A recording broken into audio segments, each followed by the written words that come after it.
Alright, so this is a no bullshit guide at figuring out whether an email you received is malicious or not. You don't need to be you don't have to be very tech savvy in order to figure this out. And I promise you by the end of this video, you'll be well equipped to figure out whether an email is malicious or not. You're not gonna need any other videos. You're not gonna have to worry and search up, did the email I reply to, is the email I reply to a malicious email, or etc. You don't have to worry about that anymore. Alright, so we're gonna use this dweeb over here. It's probably not even a person, it's generated automatically. This person over here decided to send me a suspicious email, but decided to add a attachment. That's the funniest part. So this guy over here thought he was a bit more clever and decided to send me an attachment instead of actual text, because all the phishing emails that I used to receive were basically all text with links that led to other websites. So anyway, we're just gonna get started. So the first thing you have to worry about when it comes to detecting a malicious email is you have to check for bad grammar. So the email right here specifically that I'm looking at doesn't really have any text, so it doesn't really apply. But if you get an email and you have a bunch of uppercase, lowercase letters, unstructured paragraphs, again, I'm not saying it has to be like perfect and following all the grammatical rules. That's not what I'm saying. I'm just saying it has to be in a form. It has to be in a form that basically makes it look like it has a bunch of uppercase letters that shouldn't have been uppercase, unstructured paragraphs, etc.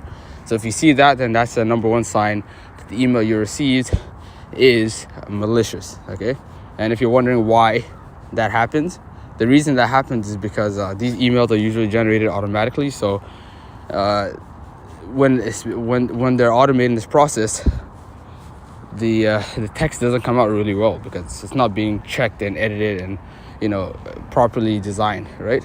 Unless you're part of a spear phishing attack, which is completely different.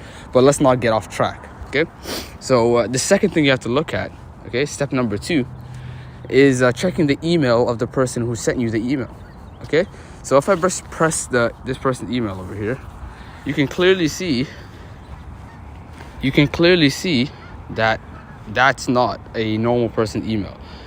Okay, so this email is probably created just to send these automated emails. Okay, so that's clearly not someone I recognize. I don't think anyone on earth recognizes that email. So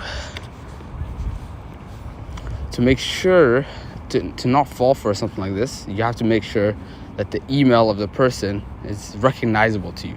Okay, I don't recognize this person's email, so why is he sending me a PDF attachment? That's very sus, right?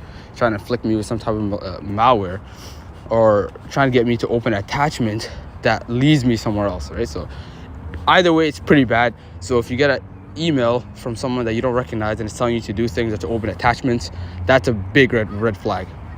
Step number 3, the third thing you have to worry about, is whether specifically asks you to do something. Like over here it's saying open attachment, or it's telling you to take a specific action, like click a link before something really bad happens to you. Recently I received an email that basically told me that if you don't open the link, then we will terminate your email in 24 hours, right? So it's trying to bait you into acting with your heart rather than your mind, and then through that you give away sensitive information without even realizing.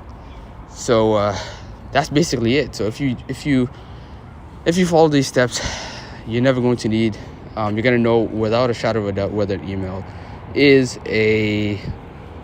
malicious in any form or not. Thank you very much.